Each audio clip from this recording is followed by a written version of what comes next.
Good morning, student. Today is 20 January and we'll be doing the Hindu analysis. First topic is the topic which we had earlier discussed it, that European Union's head will be the guest at Republic Day parade. That is 77th Republic Day, and we got the theme also of this Republic Day, that 150th anniversary of Vande Mataram. So on January 26, 2026, European Union's institutional leader will be chief guest at India's Republic Day parade. This is signaling a shift in diplomatic focus towards multilateral engagement.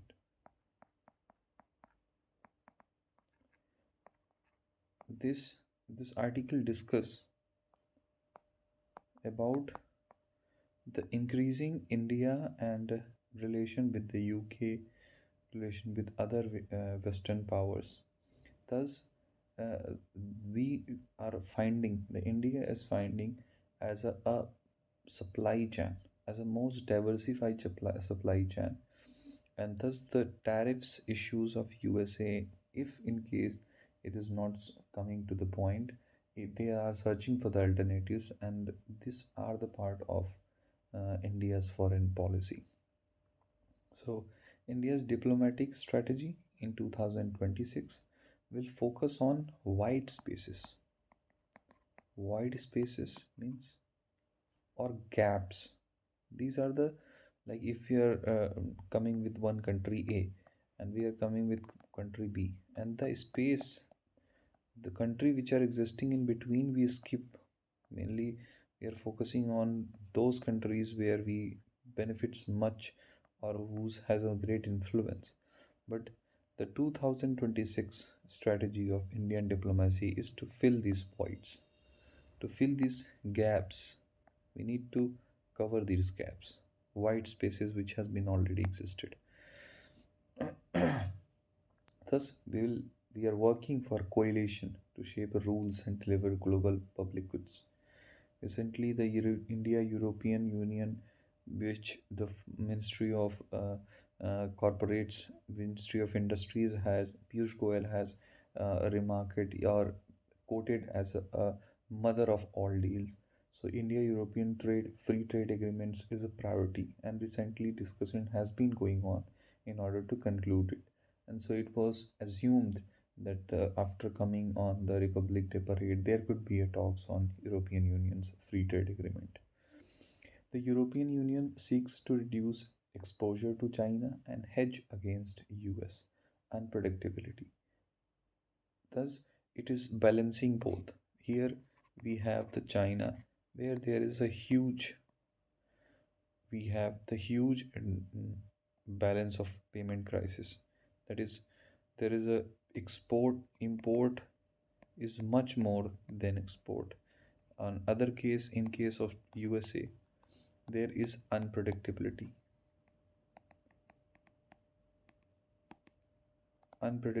with USA. Although we had the positive balance of payment, but because of recent unpredictable policies of America, there has been the hampering, there has been the headwinds in Indian economies and Indian export sector. So the European Union provides the alternatives here. BRICS, expanded but unfocused, present a political test for India, which can steer it towards effective delivering through a new development bank and practice toolkits. It also talking about the South cooperation, as we have the BRICS summit to be taking place. So India has to balance between the global South and coming out as a global South representations, with avoiding anti-West rhetoric, which could hinder attracting Western capital and technology. Thus, only focusing on South cooperation should be avoided, and anti-West. anti article talks about the anti-West rhetoric should be avoided, so that later on the BRICS can be extended even to the West countries also. The Quad presents another opportunity with focus on maritime domain awareness and resilient ports crucial for Indian Ocean's littoral states. India's Operation Sagar Bandhu in Sri Lanka, Operation Sagar Bandhu. This becomes an important fact. Operation Sagar Bandhu, which exemplifies the value of quickly retaxable assets, highlighting the need for Washington to manage trade differences without disrupting cooperation. Large forums like United Nations and G20. There, the article discuss about how the India's diplomatic strategy has been shifting. So, from South-South cooperation to and promoting South-South cooperations or promoting the as India becoming a global leader of South, but we should also balance between the the anti-West policies because it could also lead to more expansions India's domestic foreign policy. Other bodies like G20, United Nations can provide platform for India's more leading foreign policies. The AI Impact Summit in Delhi, which is to be held in Feb 2026, AI Impact Summit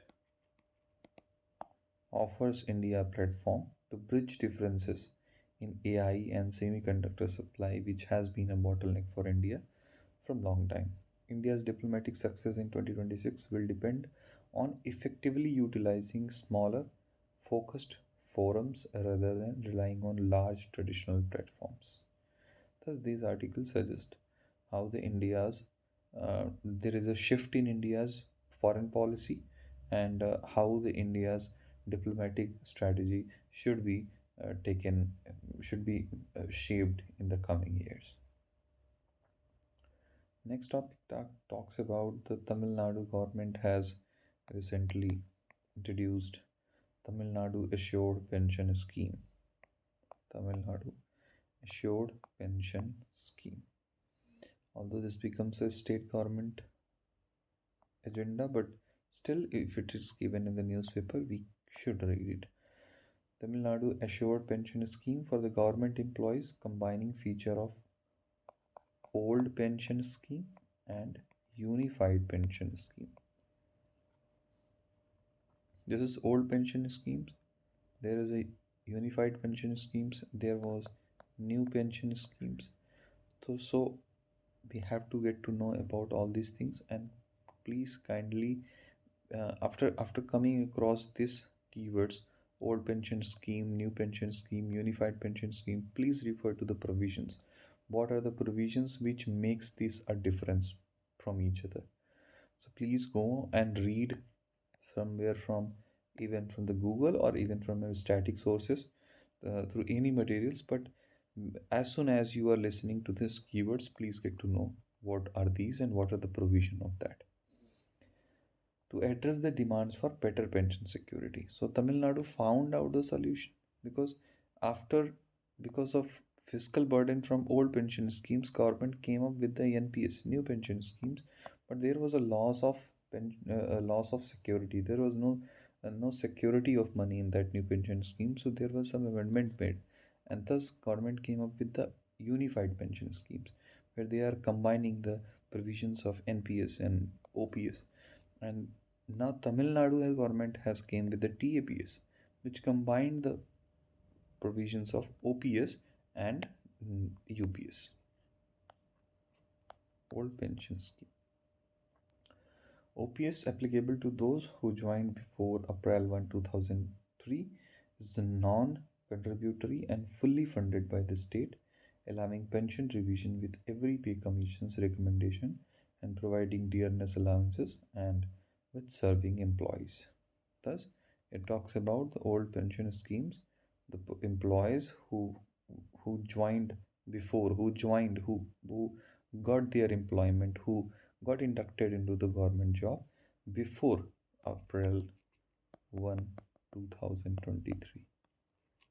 So before them, they were entitled to get the old pension schemes, which also been revised according to the pay commission recommendations. And there was also a provision for DL and providing dearness allowances at par with serving employees. Post 2023, that is, sorry, 2003, there was recruitments fall under the contributory pension scheme, CPS, similar to national pension scheme, requiring 10% contribution from employees and the state with no automatic pension unless saving are invested in annuities. Tamil Nadu did not join the NPS, resulting in lower returns for the government staff compared to those under NPS, as the state did not designate a fund manager as per the Pension Fund Regularity and Development Authority. So this PFRDA, this body becomes important, the control or regulation of pension sector in India, and this also need to be read from the static portion PFRDA. Some of the provisions are very much important, that PFRDA comes under which body, and what are the acts, what are the provisions of that. Recently there has been a GST cut. It was 0% for the insurance sector, so we have to read about all these things. So please prefer the static notes also. I'll mark the keywords where you need to go and read about the things which we can't explain, which we can't cover in this 30 minute of videos or 40 minute of videos, because if you're gonna explain this all these, the video will be like it will be 2-3 hours of videos, and it will be very inconvenient to watch the Hindu newspaper analysis, especially if we come here for the news. So we need to prepare for with our static portion. So if any and if you're not, I will suggest the sources or suggest the keywords which need to be read. So next, this is all about, and the article talks about different states coming up with the different kind of pension schemes, and thus this is what the article talks about. Next one is, scientists aim to build graviton detector.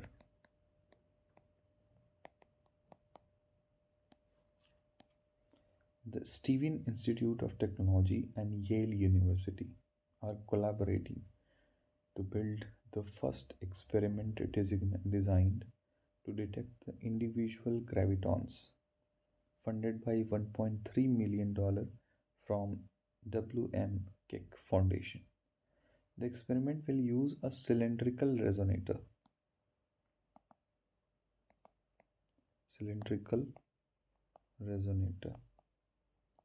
of superfluid helium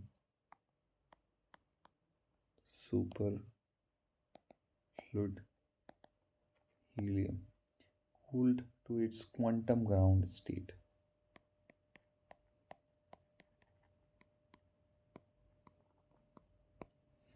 To detect gravitons by monitoring mechanical vibration caused by the gravitational waves.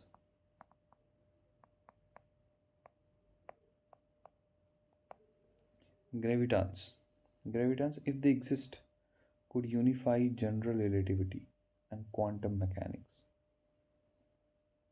It will unify general relativity and quantum mechanics, providing a theory of everything, but detecting them is challenging due to gravity's weakness compared to other fundamental forces. Gravity is considered as the weakest force, and that is why it is very difficult to detect it. In 2006, study by Tony Rathman and Stephen Bone suggested that detecting a single graviton might be physically impossible, requiring a detector with the mass of a Jupiter, an extreme condition. Berkeley National Lab physicists criticized the experiment, arguing that it might not provide new insight about gravitons, as a signal could be explained by classical gravity.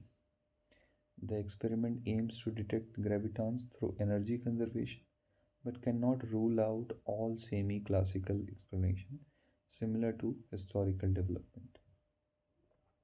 So, we only have to understand this, the gravitons. What are the gravitons? What are the gravitational waves? What are the superfluid helium, quantum state, general relativity, and quantum mechanics? Next article talks about Central Industrial Security Force CISF, one of the Central Armed Police Force body, has formed an internal committee to determine the responsibilities for former Agniveers absorbed into the force, as stated by Director General Praveen Ranjan. So, CSF director has came up with a statement to absorb. We got the Agniveer scheme where soldiers in army and other armed forces should be serving for 4 years, and then 25% will be made permanent, and 75 will get retirement. So these 75% who personally are the persons who are already trained in armed forces, the CISF is talking about, or CISF is taking the responsibility of absorbing these forces. The Union Ministry is expected to provide instruction on reservation percentage for Agniveers in CISF and the pattern of reservation, whether horizontal or vertical. The Agnipath recruitment scheme, which was launched in June 2022 in the Army, Navy, and Air Force, it will provide 4 years of this is what we have already talked about. The Home Ministry announced a 10% reservation for Agniveers in CAPF, Central Armed Police Force. That is already mentioned, 10% of reservation. And with plan to increase this to 50% for Group C. On December 2025, the ministry notified that 50% of the vacant constable post in the border security force would be reserved for ex-Agniveers. The ministry plans to assimilate Agniveer into force, potentially using them for port security, especially those from the Navy for securing seaports. The Vande Mataram Coastal Cyclothon 2026 aims to address the porous nature of Indian coast by engaging coastal community to enhance national security. So this is all about. The next topic is the new state of matter is solid, liquid, hybrid.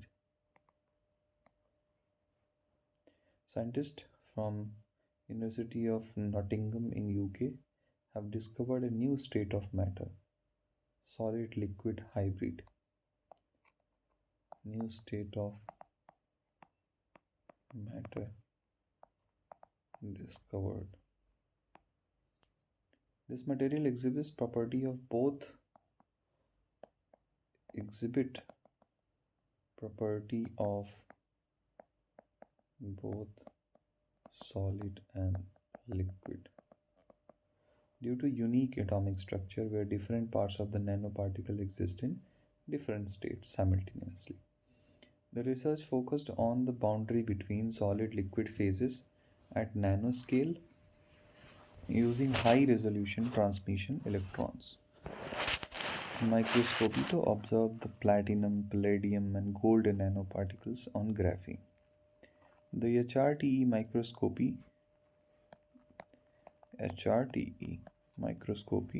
that is high resolution transmission electron microscopy, uh, uh, revealed that the stationary atoms appeared distinct while the liquid core was blurry.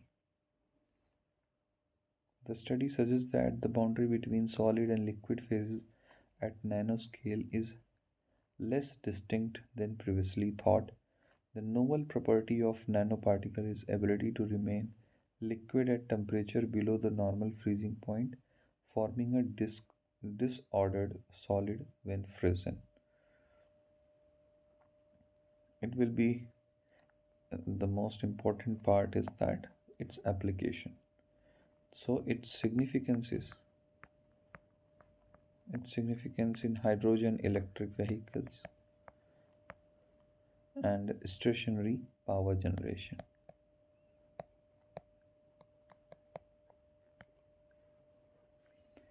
because it is significant for designing heterogeneous catalysts such as platinum on carbon used in proton exchange membrane fuel cells and direct methanol fuel cells. The corralling effect could prevent clumping of platinum particles, maintaining their effectiveness in hydrogen electric vehicles and stationary power generators. Next heading is India UAE defense ties intent letter of bilateral strategic defense partnership. India UAE on January 20, 2026, amid rising military tension in Gulf region, India UAE signed a letter of intent. Letter of intent. The agreement aims to enhance the defense cooperation and is not a response to a specific regional event. During UAE President Sheikh Mohammed bin Zayed Al Nahyan's visit, India and UAE set a target to double bilateral trade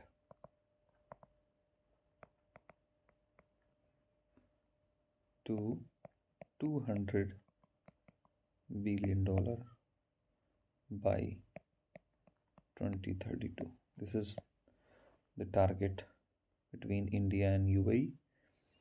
Discussion included the situation in Gaza, protest in Iran, as well as deteriorating Saudi UAE relation over Yemen. Foreign Secretary Vikram Misri clarified that strategic defense partnership is a natural evolution of existing cooperation and not intended to involve India in future Gulf conflicts. Saudi Pakistan defense cooperation active in Yemen has increased pressure on the UAE. On September 2025, Saudi Arab and Pakistan signed a mutual defense agreement, intensify their military cooperation in Arabian Peninsula. So there is a concern for India that Saudi Arabia Pakistan defense agreement, which is a point of concern for India because Pakistan will be getting the modern defense equipments which it will use on India for its grey warfares. The separate letter of intent was signed between Indian National Space Promotion and Authorized Center and UAE Space Agency to develop the space industry in UAE. So this is all about the news of this heading. Let's get to the next one. The next one is about Election Commission.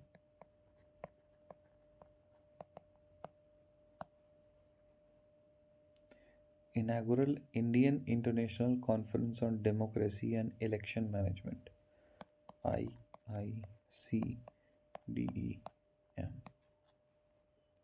2026, held in New Delhi.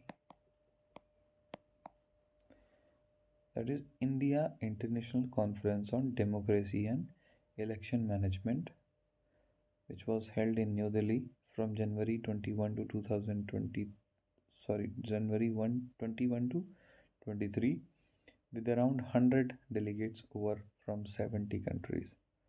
Organized by the India International Institute of Democracy and Election Management under the Election Commission of India. Thus, the body comes under Election Commission of India. The conference will take place at Bharat Mandapam. The Chief Election Commissioner Ganesh Kumar, along with Election Commissioner Sukhbir Singh Sidhu and Vivek Joshi, will inaugurate. The program will feature general and plenary session for election management bodies, international electoral standards, innovation in electoral processes. These things will be discussed here.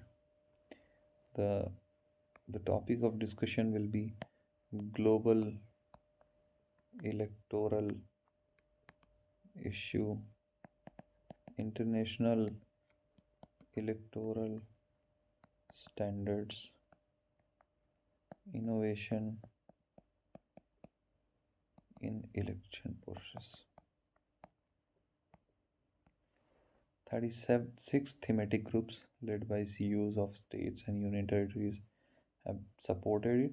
Election Commission will conduct over 40 bilateral meetings with EMBs. EMBs means election management bodies. Next topic is about there's a editorial which talks about the centrist lens on illegal immigration. Recently, we have seen the SIR has been conducted all over the India and which has omitted 6.5 CR electors. SIR has been done to update the electoral roll. The power not explicitly mentioned but provided under the Constitution under Article 324 to Election Commission. Now come to the article. What it talks about, like 6.5 crore electors were omitted from the electoral roll in 9 states and 3 union territories. 9 states, 3 UTs. Sparkling, thus it creating a dispute and fueling opposition's vote chori campaign against the BJP. Despite Election Commission of India low credibility, the public largely support voter list revision to remove dead, shifted, duplicate voters. Dead, shifted, duplicate voters should be omitted. Thus, it is seen as a necessary amidst concern over the illegal immigration.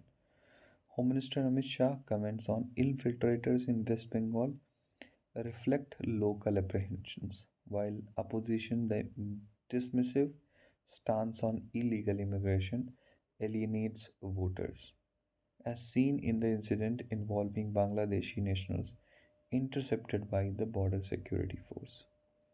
The opposition's conflation of illegal immigration with immigration and its criticism of Border Security Force discussion as a xenophobic have been counterproductive, as evidenced by the increased support for right wing parties in the US and Europe.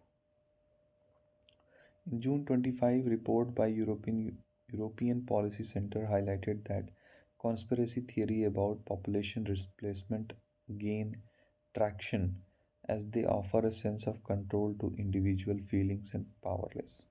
The BJP focus on nationalism, contrasting with Congress' avoidance of national pride discussion, has helped it dominate the narrative on immigration and national security.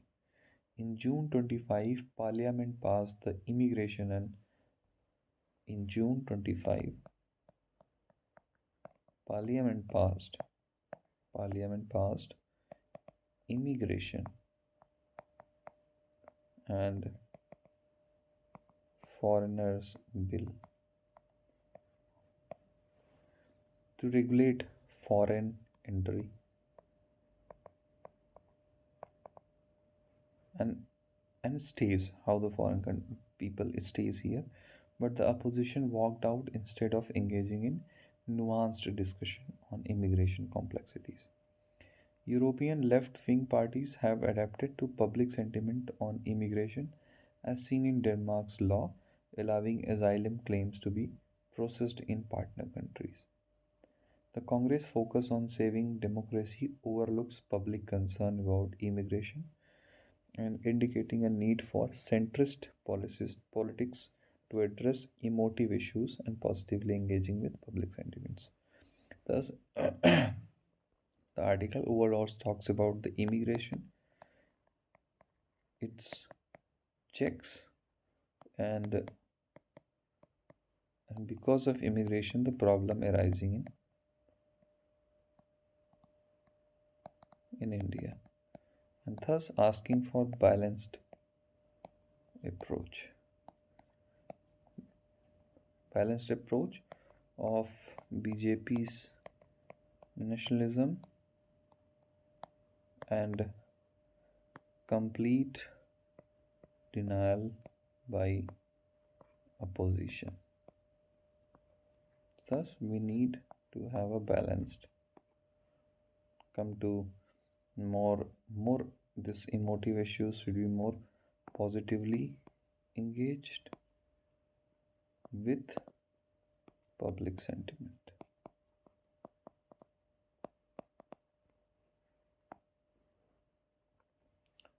Next, the article talks about IMF raises India's growth forecast. Raises India's increases India's growth forecast to 7%. The IMF has revised India's GDP growth estimate for financial year 25-26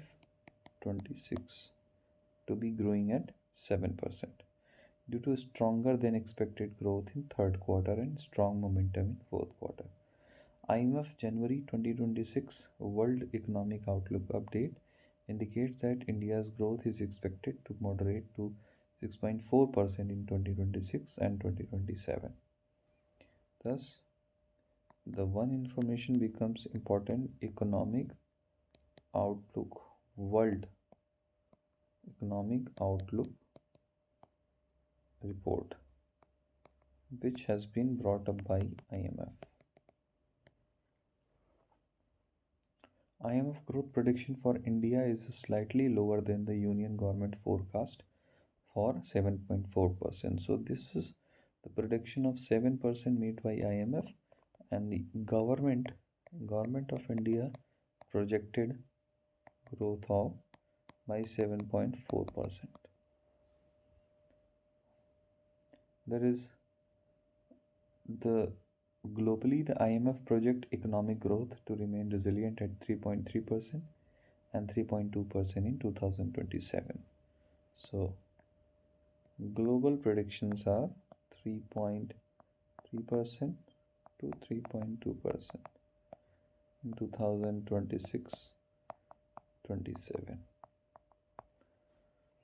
Thus, report highlight that global growth is supported by investment in technology, including artificial intelligence, and inflation in India is expected to return to near target levels after decline in 2025, driven by subdued food prices with the Reserve Bank of India's target at 4%. The next article talks about digitization of ESIR. The Special Intensive Revision 2.0, intended to update electoral rolls using technology, has instead caused confusion and distress among the voters due to its reliance on paper-based process despite election commission's digital capabilities through ECI net. This is the digital initiative of Election Commission, which need to unify to boost to the e-governance. Notable individuals, including Nobel laureate and a former police commissioner, have been summoned to verify their identities, highlighting the procedural indigeneity faced by long-standing citizens. Monks from Ramakrishna Mutt and Mission have been summoned due to mismatches in parental names, despite their apolitical instance. Alleged deletion of nearly 65 million genuine voters from 2024 final polls, that is, the omission of 6.5 million, 6.5 crores peoples have been omitted. And thus, the whole article talks about the disputes, its resolution, and how it should be made more or adopted in more inclusive way. The next article talks about Operation Trashi 1. A paratrooper Havaldar Gajendra Singh died from injuries sustained in gunfight with terrorists in Jammu and Kashmir, Katwar district, Kishtwar district. A search operation launched in Sonar village near Mandral for 8 soldiers due to grenade attack by terrorists.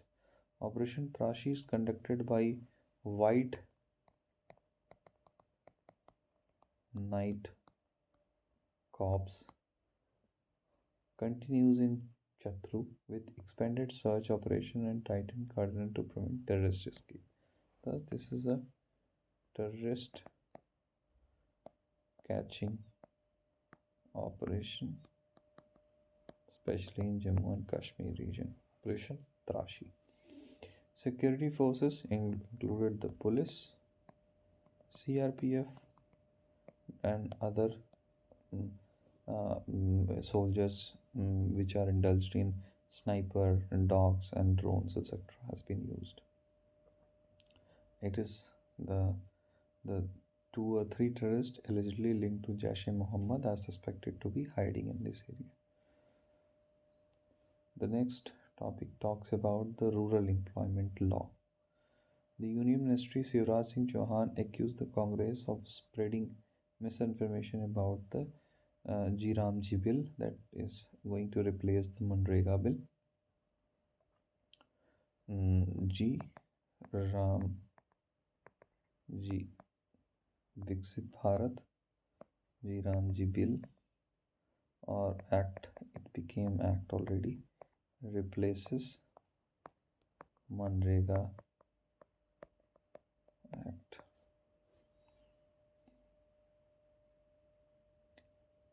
Law remains universal and demand driven. Congress leader Rahul Gandhi and those opposition leaders criticized the government for reducing the right to work. Actually, we need to know the provision of this, so please kindly visit some static material, or you can directly Google it, the provision of it. There are some provisions like 125, I'm not sure, I think 125 days of work per year, and there was a gap in seasonal gap was given, so that in that agricultural employment can be gained by these workers. There was some also provision related to direct benefit transfer, and all those provisions has been updated with making some new provisions, like there is a fund distribution which was between the state and center, where state has to give 60-40 ratio of funds. So all these provisions has been made and in G Ramji bill. Mr. Chauhan refuted these claims, the claim which has been made by the oppositions. Then government has spent 9 lakh crores on Manrega compared to UPS 2 lakh crore and increased work days from 100 to 125 days. Next topic is about the Supreme Court's judgment on SIR issue, and It has urged the Election Commission to mitigate the stress caused by SIR exercising in West Bengal, where 1.36 crore people have been asked to explain logical discrepancies in their vote. Their discrepancies include having more than six children, mismatches in name spelling, 15-year age gaps between parents and children, and grandparents being less than 40 years old. So these were the mismatches found out that, and Supreme Court has asked the Election Commission to mitigate these issues. So this is all about the today's news. Thank you for watching.